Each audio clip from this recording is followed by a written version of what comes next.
ইউসুফ বাবার সামনে বসে তার স্বপ্নের কথা বলল। ইউসুফ কিছু বুঝে ওঠার আগেই তাকে কূপের ভেতর ঠেলে দেওয়া হলো।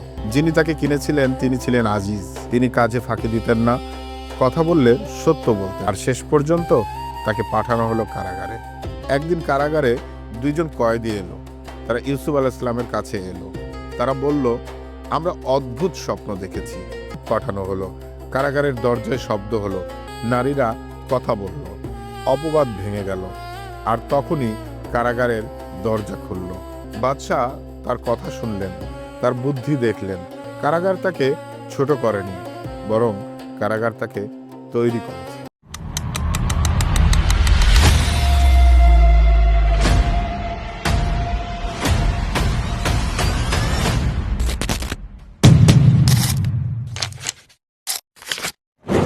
আসসালামু আলাইকুম বন্ধুরা, আপনারা দেখছেন নাইম ব্লগ। আমি নাইম ইসলাম আছি আপনাদের সাথে। গত ভিডিওগুলোতে আপনারা ইউসুফ নবীর প্রথম, দ্বিতীয় এবং তৃতীয় পর্ব দেখেছেন। আজকে শুরু করতে যাচ্ছি চতুর্থ পর্ব, অর্থাৎ শেষ পর্ব। চলুন চলে যাওয়া যাক আসল ঘটনায়। কারাগারের দরজা পেরিয়ে বেরিয়ে আসার পর ইউসুফ আলাইহিস সালামের জীবন হঠাৎ করে বদলে যায়। আলোতে এলেই সব সহজ হয়ে যায় এমন হয় না, বরং আলোতে আসার পর মানুষের দৃষ্টি বেশি পড়ে, দায়িত্ব বেশি আসে, আর ভুল করার সুযোগ কমে যায়। মিশরের বাদশা তাকে দায়িত্ব দিলেন। সামনে দুর্ভিক্ষ, 7 বছর ভালো সময়, 7 বছর ভয়াবহ অভাব। ইউসুফ আলাইহিস সালাম পরিকল্পনা করলেন, কোথায় শস্য জমা হবে, কিভাবে বন্টন হবে, সবকিছু ধীরে শান্তভাবে ঠিক করলেন। তিনি ক্ষমতাকে ভোগের জন্য নিলেন না, নিলেন আমানত হিসাবে। কারণ তিনি জানতেন এই ক্ষমতা তার নয়, এটা আল্লাহর দেওয়া। বছর যেতে লাগলো, ভালো সময় শেষ হলো, শুরু হলো অভাবের দিন। চারপাশের দেশগুলোতে খাবার নেই। মানুষ দলে দলে মিশরের দিকে আসতে লাগলো, সাহায্যের আশায়, বেঁচে থাকার আশায়। একদিন দরবারে কয়েকজন লোক এলো। পোশাক সাধারণ, মুখে ক্লান্তির ছাপ। তারা মাথা নিচু করে দাঁড়ালো। ইউসুফ আলাইহিস সালাম তাদের দিকে তাকালেন। এক মুহূর্তেই তার বুকের ভিতর কেমন যেন কেঁপে উঠল। এই মুখগুলো, এই কণ্ঠগুলো তিনি চিনে ফেললেন। ওরা তার ভাই। বহু বছর আগে যাদের হাত তাকে কূপে ফেলেছিল, আজ তারা খাবারের জন্য তার সামনে দাঁড়িয়ে। কিন্তু তারা তাকে চিনতে পারল না, কারণ তারা তখনও কল্পনাও করেনি সেই ছেলেটা এভাবে দাঁড়াতে পারে। ইউসুফ আলাইহিস সালাম নিজের ভেতরের অনুভূতিকে চাপা দিলেন। তিনি প্রতিশোধ নিলেন না, রাগ দেখালেন না। তিনি শুধু কথা বললেন, প্রশ্ন করলেন, তাদের পরিবারের খবর নিলেন, বাবার কথা জানতে চাইলেন। ভাইয়েরা বলল, আমাদের এক বৃদ্ধ বাবা আছেন, আর এক ছোট্ট ভাই আছে। কথা বলতে বলতে তাদের গলায় কষ্ট ধরা পড়ছিল। ইউসুফ আলাইহিস সালাম সব শুনলেন। ভেতরে ভেতরে তার চোখ ভিজে উঠছিল, কিন্তু মুখ শান্তই থাকলো। তিনি খাবার দিলেন, আবার শর্তও দিলেন, পরের বার তোমরা সেই ছোট্ট ভাইটিকে নিয়ে আসবে। ভাইয়েরা ফিরে গেল। বাড়িতে ফিরে বাবাকে বোঝালো।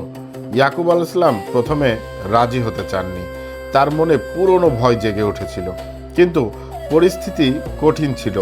শেষ পর্যন্ত তিনি রাজি হলেন আর বললেন, আল্লাহই আমাদের রক্ষক। পরের বার তারা এলো, সঙ্গে বিনয়ামিন। বিনয়ামিন ছিল ইউসুফের আদরের ছোট ভাই। ইউসুফ আলাইহিস সালাম ছোট ভাইকে দেখে নিজের আবেগ ধরে রাখতে পারলেন না, কিন্তু তিনি নিজেকে সামলে নিলেন। তিনি বিনয়ামিনকে নিজের কাছে রাখলেন। বাকি ভাইদের জন্য আবার পরীক্ষা রেখে দিলেন।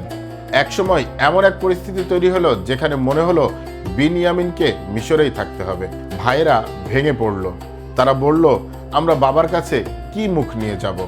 এই কথাগুলো শুনে ইউসুফ আলাইহিস সালাম আর নিজেকে ধরে রাখতে পারলেন না।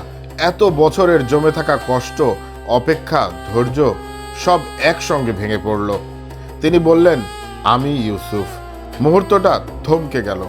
ভাইয়েরা তাকিয়ে রইল, চোখে বিশ্বাস আর অবিশ্বাস একসাথে। তারা কাঁদল, ভয় পেল, লজ্জায় মাথা নিচু করল। তারা ভাবছিল, এবার বুঝি সব শেষ। কিন্তু ইউসুফ আলাইহিস সালাম বললেন, আজ তোমাদের উপর আমার কোনো অভিযোগ নেই। আল্লাহ তোমাদের ক্ষমা করুন। এই কথাগুলো সহজ ছিল না, কারণ ক্ষমা তখনই সুন্দর যখন প্রতিশোধ নেওয়া সম্ভব হয়। আর ইউসুফ আলাইহিস সালামের কাছে প্রতিশোধ নেওয়ার সব ক্ষমতা ছিল। তিনি বাবাকে ডেকে আনলেন, পরিবারকে মিশরে এনে বসালেন। বহু বছর পর ইয়াকুব আলাইসাল্লাম তার ছেলেকে বুকে টেনে নিলেন।